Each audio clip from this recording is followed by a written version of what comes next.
Hello Virgo, Sun, Moon, Rising, and Venus signs. Kamusta kayo? Sana po nasa mabuti kayong kalagayan.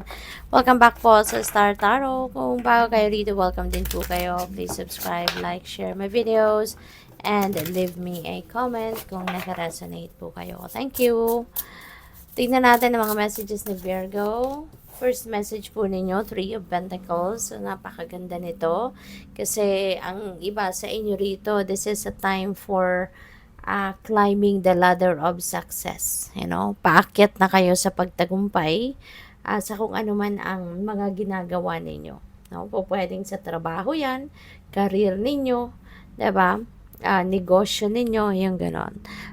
Dito talagang siguro parang ibubuhos ninyo dito yung mga talento ninyo, skills and spiritual gifts, no? Depende sa kung ano yung pinagkakaabalahan ninyo. But definitely, you are on the road to success. Okay, Virgo? What else? We have Hanged Man.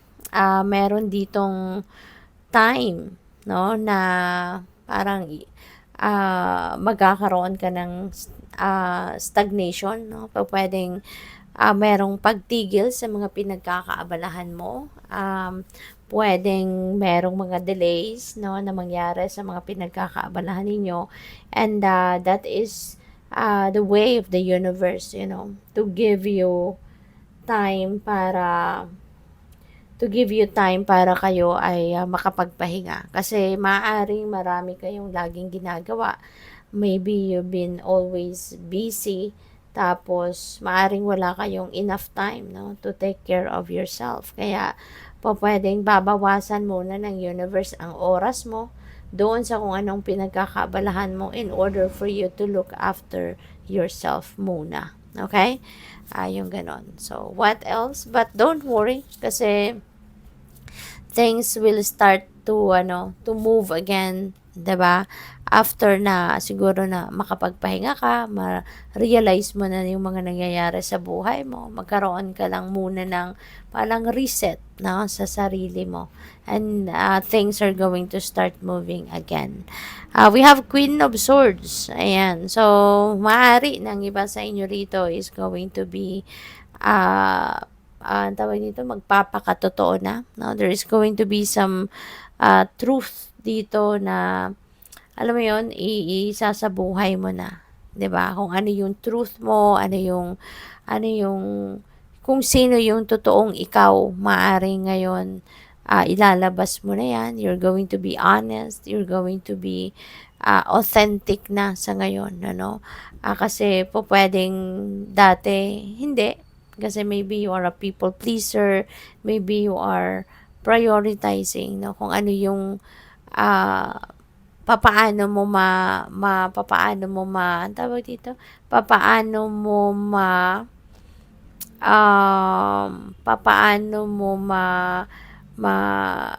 magagawang magustuhan ka ng ibang tao, yung papaano mo ma-please ang ibang tao. So maybe you are like that before, pero ngayon you are going to change. Magbabago na ngayon ang takbo ng isip mo at mas pipiliin mo na ngayon yung sarili mo. Mas pipiliin mo na maging authentic ka na sa nararamdaman mo, sa totoong nilalaman ng puso at isip mo. Na mas yun ang gagawin mo, papanigan mo. We have King of Cups. Ayan, so si King of Cups is someone na very warm-hearted, very charismatic, intuitive, sensitive din siya, empathic, napakagaling din niyang, he's a very compassionate person, no? So, pwedeng you are going to be dealing with someone na may ganitong klaseng karakter. This could be someone na Cancer, Scorpio, Pisces, ang sign niya, pwedeng ganon. Maybe you're going to be dealing with someone like this, no? Around this time. Kaya, good for you. No? Malaking impluensya ito para sa'yo. Magandang impluensya. No? And I would like to say hi and shout out sa ating beloved channel member na si @jonapayuyu.yahoo.com, Clarice I453. Hello po at maraming salamat for your support sa channel. So, ang dami nila, oh. So, it's okay. So we have hidden depths. Something but hidden is about to come to light. Perhaps a secret or memory at the back of your mind. When we expose what's hidden, then we can become free. Diba? The truth always sets us free. Diba? At maaring sa ngayon, meron kayong ganon. Meron kayong sikreto. Siguro, this could be your own secret or secret ng kung sino man, no? At matagal mo nang hawak yan na impormasyon na yan and maybe, yun, ilalabas mo na siya sa ngayon. Nature signs. Be receptive to the subtle messages from nature as you go about your day. Nature talks to us continually. We need only open our hearts and minds. So, ayan. Po, pwedeng, kayo, nag-outdoors kayo, no? Maaring madalas kayong mag-outdoors. Kaya ginagamit or gagamitin ng universe yung nature, to send you guidance, to send you signs, no? Kaya be receptive to the subtle messages kasi kadalasan talaga yung gabay ng universe, no, dumadating sa atin in a very subtle way. But yeah, gagamitin niya yung nature spirits, diba? Yung nature elements to send you a message, okay? Kaya maging be on the lookout for that. Stargazing, when you gaze at the stars, you give yourself very focus. Your intuition will flow more freely and reveal what you need to know about your situation.